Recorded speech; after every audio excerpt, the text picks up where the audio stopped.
Right, hi there. Just thought I'd make another little video just to show you my daily driver. This is my 2015 Ford Focus. It's a 1.6 diesel. She's the one that I use every day for work. I've had her about a year now. Not really done much to her. Changed the wheels for nice big 18-inch alloys. I've put some struts on the bonnet, so when you lift it up, it opens it up. I've activated the navigation on the inside of it. That's about it, really. Not really done much to her. I'd love to hear your comments. What do you think? What should I do to this car? Obviously, as a lot of you know, I live in Sweden. We get about half a metre of snow every year. So lowering it and skirts and all that sort of stuff's not really a viable option, because I have to take it all off at winter to be able to get it through the snow. So I'd love to know what people have got some thoughts about it, really. What I want to do in this video today is change the front brake pads. I'm going to do another video later with doing a service on it, and I'll show you how to do that. But today it's just going to be the front brake pads.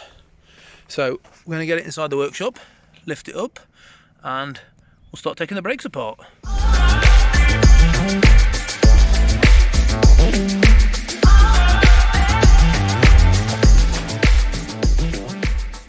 And some nice Brembo brake pads on the front. Right, we've got the car up in the air now. We've already taken the wheels off, so we'll start now by taking away this retaining clip.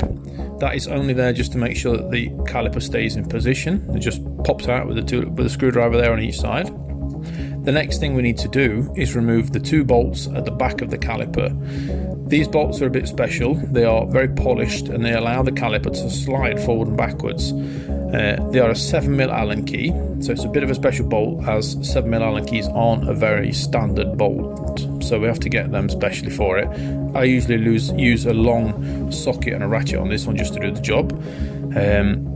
But you need to make sure that these bolts are still polished. If they've got any rust on them, damage, they will get stuck. If they get stuck, then the caliper will only work on one side and you'll end up wearing one pad out before the other one. So we do need to be careful of that.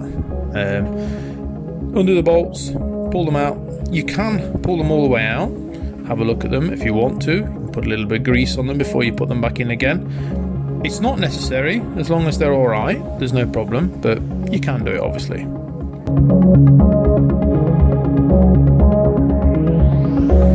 So once the bolts are out of the way, we need to push the caliper and the brake pads back in again. So we're just pushing the inner brake pad, the one towards the caliper, push it slightly back in, and it'll just give us a bit more room for us to be able to get the brake pad out properly. So just there, put the screwdriver in. I just push the brake pad slightly in and push a bit more of the brake fluid back towards the master cylinder, and what you'll see is that the caliper then can come straight out of its hold, as we'll see here in a second.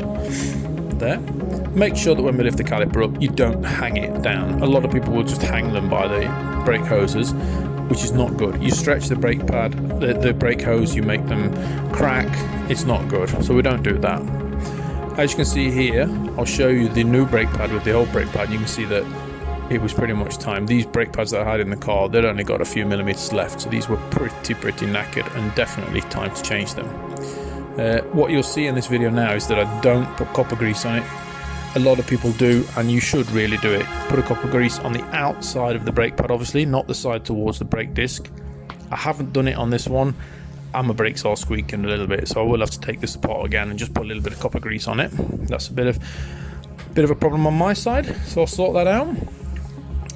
We took away the inner brake pad now, which is just clipped into the caliper. There are several tools you can buy now to push the piston back in again. So you need to push the piston back in to give us more room for the new brake pads to fit. I don't use a tool very often. I just use these big grips that I've got. You can buy the special tools. It just means that it's a lot easier to do it, but I don't do it. A little tip here is to make sure that the brake hose is as straight as possible, because it'll make it easy for the brake fluid to go back up to the master cylinder. So once that's done, we can take the inner pad and we can clip it straight into the caliper.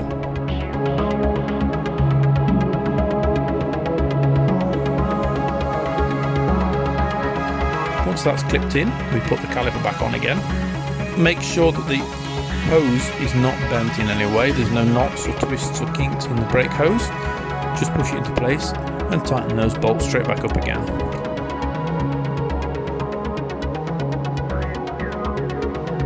There is a specific torque for these bolts, but I'm not using it, I'm just doing it tight.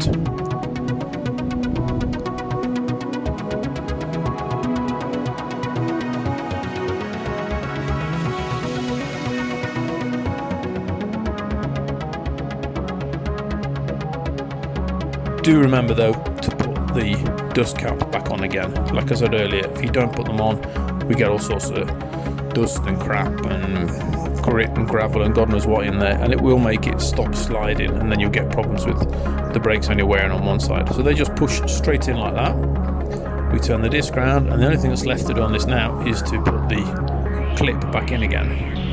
A lot of people struggle with this, but I've always found that the top one is easiest to fit in. Once that's in place, I can then push the bottom one and pull the bottom of the clip round, and it'll just, everything will hook into place all in one go. And that is that. Pretty much done. What we'll do now is we'll do the other side. The other side is exactly the same as this side, so I won't bore you by watching it all. We'll put it in a bit of speed the film up, put a bit of music on, and we can sit back and relax and watch this.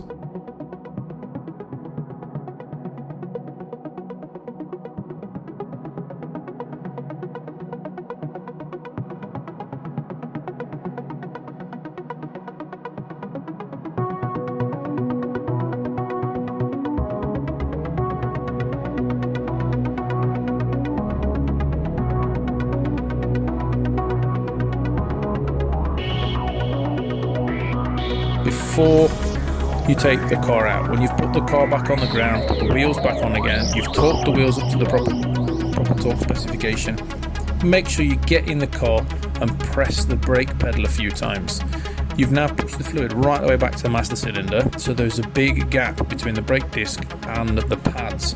If you don't press the brake pedal, your pedal will go straight to the floor. So when you try to reverse out of a workshop or off your driveway or whatever, you will not have any brakes. So you definitely need to get inside the car, press the brake pedal. It's about 2 or 3 times you need to press it, that's all. But make sure you do it. I've seen it so many times where people haven't done it and they've forgotten about it. They end up either crashing the car or causing real panic.